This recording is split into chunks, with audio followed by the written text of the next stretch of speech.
Bonjour à tous, aujourd'hui j'ai la joie d'accueillir le Père Baudouin de la Bigne. Bonjour Père. Bonjour Marie-Léla, bonjour à tous. Ainsi que Maya. Bonjour Maya.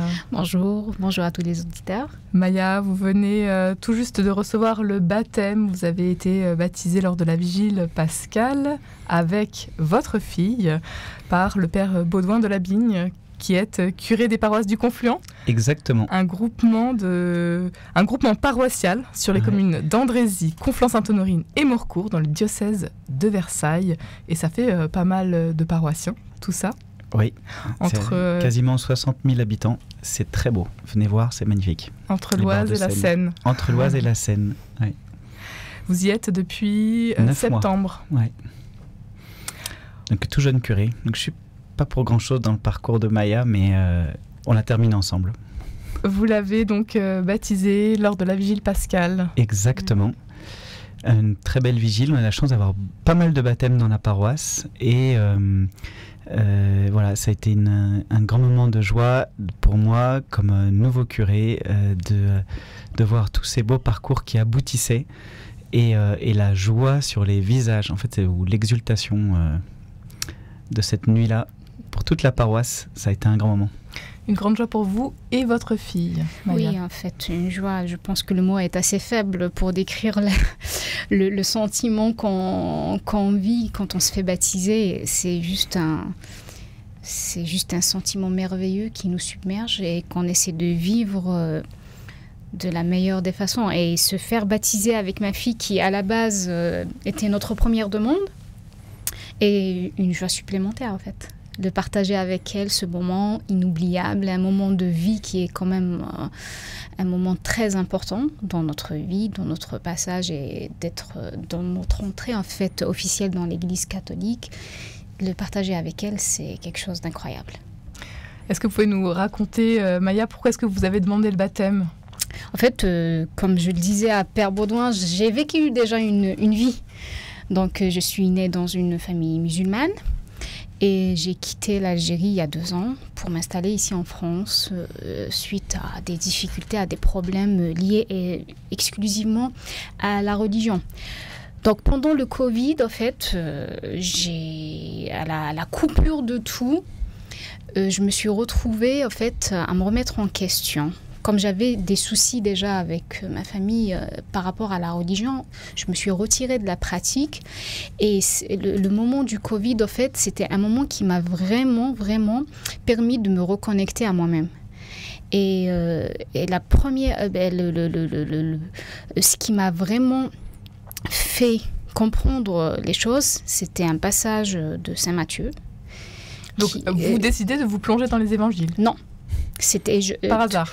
Je tombe par hasard parce que je me suis mise à faire de la méditation. Parce que j'ai eu un burn-out de 2 ans et c'était très compliqué pour moi de reprendre un peu le dessus. Donc je me suis mise à faire de la méditation, de la respiration. Et là, pendant le Covid, avec la coupure, donc j'étais pas en contact avec les gens de l'extérieur et tout. Donc ça m'a permis de me focaliser sur moi-même. Et je tombe sur ce magnifique passage de Saint Matthieu qui dit, alors, demandez et l'on vous donnera, cherchez et vous trouverez, frappez et l'on vous ouvrira. Et ça, c'était le déclic pour moi.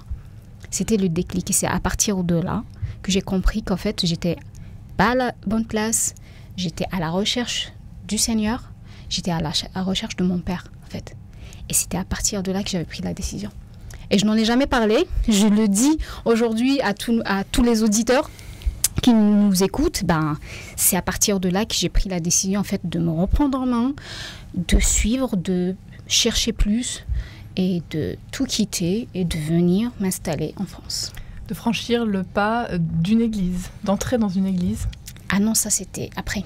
Donc entrer dans l'église, en fait, je m'étais installée à Andrézy, un petit havre de paix pour moi. Et pendant longtemps, pendant quelques mois, je disais toujours à mon mari, je dois aller à l'église, je dois aller à l'église. Maintenant, aujourd'hui, quand je me rappelle de toutes ces étapes, en fait, c'est que le jour où j'ai franchi le pas de l'église, c'était pas anodin, le jour a été bien choisi. Parce qu'à la fin de la messe, donc c'était fin août, début septembre, donc tout le monde était encore en vacances, il n'y avait pas beaucoup de monde. Et le diacre, à la fin, nous donne les instructions pour inscrire les enfants au catéchisme. Je ne savais pas trop ce que c'était. J'avais proposé à ma fille, je lui ai dit, est-ce que tu es intéressée de connaître un peu plus la religion? Je ne t'impose rien, mais tu peux découvrir de toi-même. Et là, je vais à la salle paroissiale. Je rencontre Françoise, qui est une adorable personne, qui me donne la date et l'heure de la réunion. C'était à Notre-Dame de Lourdes, avec notre magnifique Père Grégoire. Et là, avec tout le monde qu'il y avait dans l'église, les parents, les accompagnateurs, j'entre en contact avec une personne qui sort du lot, qui est Maria, qui est devenue par la suite ma marraine. Donc c'était un cheminement maintenant quand j'y repense, le jour où j'ai choisi de partir à l'église, c'était pour un but bien précis et c'était pour m'amener vers mon cheminement jusqu'à l'entrée officielle dans la Sainte Église catholique. Voilà. Vous avez donc été baptisée lors de la vigile pascale. Oui. Avec votre fille. Avec ma fille. Les baptêmes en famille, c'est une chose plutôt rare aujourd'hui, Père Delabigne? De parents et enfants, ouais, j'en ai pas baptisé beaucoup, des parents avec enfants, mais par contre des frères et sœurs, ça c'est pas rare. Voilà. Par exemple, en même temps que Maya et Eden, donc il y avait 3 frères et une sœur, voilà, 4 frères et sœurs qui ont été baptisés et ensemble. Et voilà, ça a été une grande joie pour toute la famille. La maman a été confirmée la semaine dernière. Donc voilà, c'est pas rare de voir des familles qui avancent ensemble et ça nous rappelle que la famille, c'est les premiers lieux d'évangélisation, c'est des petites églises et que si la foi elle est vivante, ça déborde d'énergie et d'amour. Donc c'est vraiment des lieux à choyer particulièrement les familles. Avec des parcours à chaque fois très très différents. Oui, bien sûr. Là, cette famille, tout est parti d'un décès. Voilà. Dans d'autres cas, je me souviens d'une famille au Chênay, dans ma précédente paroisse, avec le baptême de 2 frères. C'était plutôt un parcours où la foi était déjà vivante vraiment dans la famille. Ils prient, ils méditent avec l'écriture. Mais voilà, c'est une famille de tradition évangélique, donc on attend l'adolescence pour le baptême. Et du coup, les fils, là, ils avaient une soif de dingue. Ils étaient prêts depuis des années. Maya, vous avez été baptisée par immersion. Oui. Et alors ça a été une expérience incroyable. Oui, alors ce qui était très marquant, déjà que je pense que la paroisse n'est pas vraiment habituée à ça. Donc les gens étaient vraiment étonnés. Et on sent quand même la présence, comme j'étais la première à être baptisée, donc les regards étaient vraiment focalisés sur moi. Mais ça reste, quand j'ai partagé ça avec mon groupe de préparation, je leur ai dit, ça reste franchement un moment exceptionnel. Un vrai moment de bonheur, de paix. Moi, je me suis sentie finalement à ma place. Après ce baptême, je me suis vraiment sentie à ma place. Les baptêmes par immersion, Père Delabigne. Oui. Alors, ça prolonge l'histoire que j'étais en train de vous raconter, en fait, à dessein. C'est que donc, dans cette famille où le grand-père est pasteur, quand les fils ont demandé le baptême à la paroisse, à laquelle il s'était intégré par l'éducation catholique, par Blanche de Castille. Voilà, je salue Blanche de Castille au passage, l'adjointe pastorale, et tous ceux qui les aident. Voilà, et puis par le scoutisme aussi, donc je salue son chef de troupe, Hugo. Voilà, ils ont toqué pour le baptême, ils se sont décidés, les ados. Et en fait, le grand-père pasteur, il a dit non mais moi, le signe de l'eau, juste 3 gouttes, je trouve que c'est un peu faible, quoi. Ça me va pas.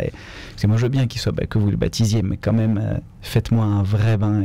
Et en fait, il avait vraiment raison. Et je ne peux que le bénir aujourd'hui d'avoir fait cette demande. Moi, comme c'était tout à fait possible pour les catholiques, je dis oui, bien sûr. Et puis après, je me suis retrouvé tout bête. Je me suis retrouvé avec le grand gaillard à dos devant toi. Et tu fais maintenant, il faut trouver assez d'eau. Et je finis par devoir le rappeler par sa fille. Et puis là, finalement, il a prêté lui-même le baptistère qu'il utilise comme pasteur pour son propre petit-fils. Et évidemment, il est venu pour Elias, pour le plonger avec moi dans cette eau. Et puis 2 ans plus tard, c'était en 2021, 2 ans plus tard, on a recommencé avec Raphaël. Et là, les parents ont fini par dire, donc le père est libanais orthodoxe, on est venu par dire, on va vous offrir un baptistère. Voilà. Et moi, constatant que le signe, en fait, ce que ça imprime dans le corps des gens, c'est tellement important. Voilà, ils entrent d'un côté, ils ressortent de l'autre. Entre les deux, ils ont été plongés dans l'eau. Maya pourra vous expliquer ce qui lui est passé. Moi, je l'ai pas vécu, mais en fait, moi, je le vois sur les visages, en fait, ce que ça change. Alors, je dis pas que les autres ne sont pas baptisés, mais voilà, c'est juste que je vois sur le visage des baptisés qu'il y a quelque chose qui se passe de la remise d'eux-mêmes totale dans cette immersion. Et en fait, les gens le saisissent très bien. C'est-à-dire qu'autour de moi, je peux vous dire, j'ai baptisé des années juste en versant un petit peu d'eau avant de commencer le baptême par immersion. La réaction des gens, elle n'est pas pareille autour.